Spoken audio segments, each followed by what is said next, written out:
ایک دفعہ کا ذکر ہے کہ کسی گاؤں میں ایلسا نامی لڑکی اپنے امی ابو کے ساتھ ہنسی خوشی زندگی گزار رہی تھی۔ وہ ہر روز صبح اسکول جاتی، گھر آ کے دل لگا کر اپنا ہوم ورک کرتی اور اپنی سہیلی کے ساتھ شام میں خوب کھیلتی تھی۔ وہ اپنی امی کے ساتھ گھر کے کاموں میں ان کی مدد بھی کرواتی تھی۔ ایک دن ایلسا کی امی کی طبیعت خراب ہو گئی اور انہیں تیز بخار ہو گیا، مگر بخار کی وجہ سے وہ زندہ نہ رہ سکیں۔ ایلسا کی امی کی وفات کے بعد ایلسا بہت اکیلی اور اداس رہنے لگی تھی۔ ایک دن ایلسا کے ابو نے دوسری شادی کر لی اور اب ایلسا کی سوتیلی مما بھی ان کے ساتھ ان کے گھر رہتی تھی۔ اس کی سوتیلی امی بالکل بھی اچھی نہیں تھی۔ وہ ایلسا سے سارے گھر کا کام کرواتی، اس پر چینختی، چلاتی اور غصہ کرتی تھی۔ ایک دن کچن میں کام کرتے ہوئے ایلسا کے ہاتھ سے شیشے کا ایک گلاس گر کے ٹوٹ گیا۔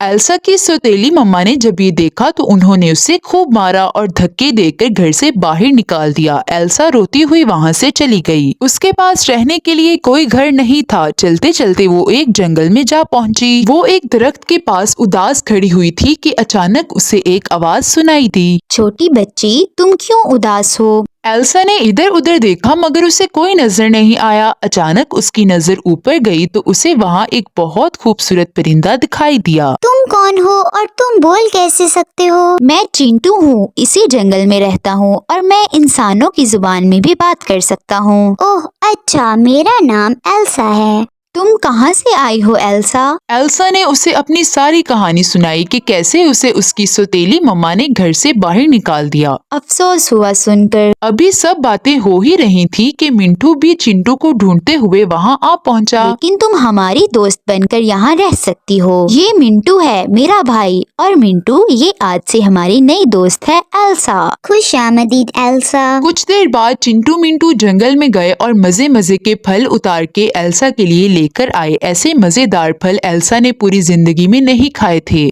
وہ کل سے بھوکی تھی، اس لیے اس نے پیٹ بھر کے کھایا اور چنٹو منٹو کا شکریہ ادا کیا۔ کچھ دنوں کی محنت کے بعد تینوں نے مل کے چنٹو منٹو کے گھر کے پاس ہی ایلسا کا گھر بھی بنا لیا۔ اب ایلسا اسی گھر میں رہتی تھی۔ وہ تینوں مل کے کھیلتے اور جنگل سے مزیدار پھل کھا کے گزارا کیا کرتے تھے۔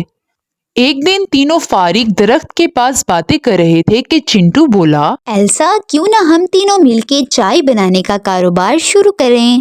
وہ کیسے؟ میں بہت اچھی چائے بنا سکتا ہوں، رکو ذرا میں تمہیں بنا کر دکھاتا ہوں۔ چنٹو منٹو اور ایلسا نے مل کے مٹی کا ایک برتن تیار کیا، جنگل سے لکڑیاں اکٹھی کی، آگ جلائی اور چائے بنانے کا سارا سامان تیار کیا۔ اب چنٹو چائے بنانے لگا۔ منٹو اور ایلسا ایک طرف کھڑے ہو کر اسے دیکھنے لگے۔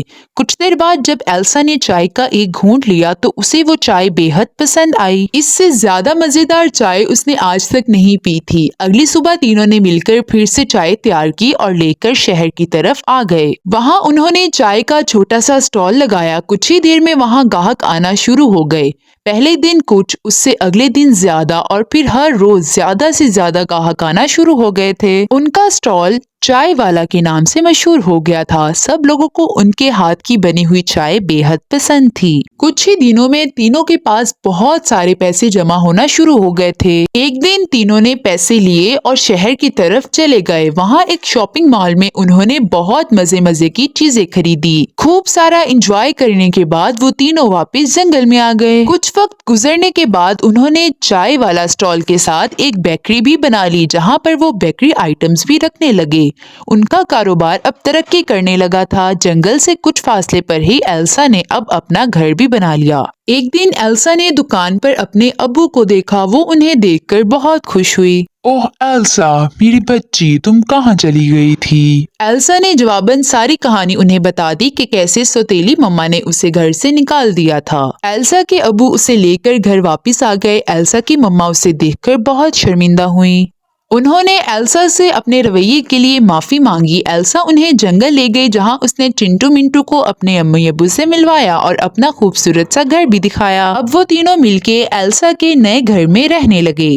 چنٹو منٹو اور ایلسا کی دوستی اب بھی قائم تھی۔ السلام علیکم my dear friends. Please don't forget to like, subscribe and share my YouTube channel. Thank you.